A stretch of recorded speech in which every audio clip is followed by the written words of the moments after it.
کتوں کی بے قابو آبادی سے جموں کشمیر کی دارالحکومت سری نگر اپنی سیاحتی پہچان کھو رہا ہے۔ انتظامیہ اس کو سمارٹ سٹی میں تبدیل کر رہی ہے، لیکن کتوں کی آبادی سے شہریوں کی زندگی اجیرن بن گئی ہے۔ ہر سال کشمیر میں 5000 سے زائد افراد کو کتے کاٹتے ہیں۔ گزشتہ ایک دہائی میں 58,000 شہری کتوں کی کاٹ کا شکار ہوئے ہیں، لیکن انتظامیہ اس چونکا دینے والی تعداد سے بھی کبھی بیدار نہیں ہوئی۔ اب جب کہ شہر سمارٹ سٹی میں تبدیل کیا جا رہا ہے، سری نگر میونسپل کارپوریشن بھی اب کتوں کی آبادی کو قابو کرنے کے لیے ٹینگ پورہ سری نگر میں نسبندی مرکز قائم کر رہا ہے۔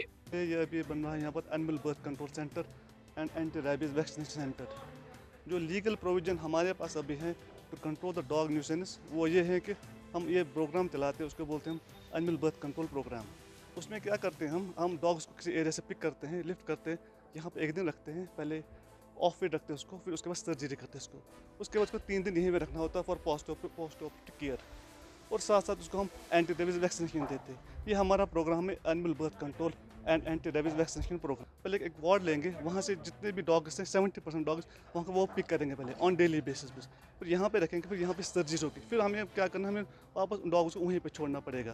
ساتھ میں ہم یہ بھی کرتے ہیں کہ ہم کو اینٹی ریبیز ویکسینیشن کرتے ہیں، وہ امپورٹنٹ پہ بنائیں گے۔ جو گائیڈ لائنز ہیں اینیمل ویلفیئر بورڈ کی، اس طریقے پہ ہم نے بنائی ہے، بالکل ہائیجینک ہے۔ یہاں پر ٹائل لگے ہوئے ہیں، یہاں پر جو کیج سائز ہے وہ ایک ڈاگ کو ہمیں چاہیے 12 اسکوائر فٹ، ایسے ہم نے کیجز بنائے ہیں باقی۔ یہاں پر جو کیج ہے آلموسٹ 210 کیجز ہے، انکلوڈ ہمارے جو یہاں پر دیکھ رہے ہیں کمیونٹی کینلز بھی ہیں، یعنی کہ ایک علاقے کے کتے ہم ایک جگہ رکھ سکتے ہیں جو پہلے دن کے لیے، اس کے بعد جو سرجری کر کے پھر ہمیں جو ہمارے انڈیویجول کینلز ان میں چھوڑیں گے ان کو، پھر یہاں سے بھی لے کے واپس ان کو وہیں پہ چھوڑیں گے جہاں سے ہم نے پک اپ کیا تھا ان کو۔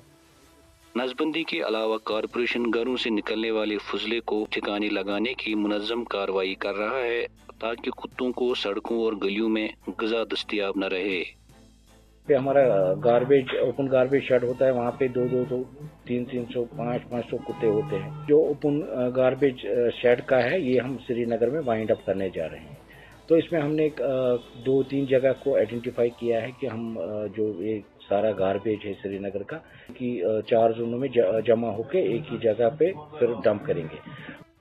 کیا ان اقدامات سے سری نگر سمارٹ سٹی کو کتوں سے چھٹکارا ملے گا؟ یہ کہنا قبل از وقت ہوگا۔ سری نگر سے ETV بھارت کے لیے میر فرحت کی رپورٹ۔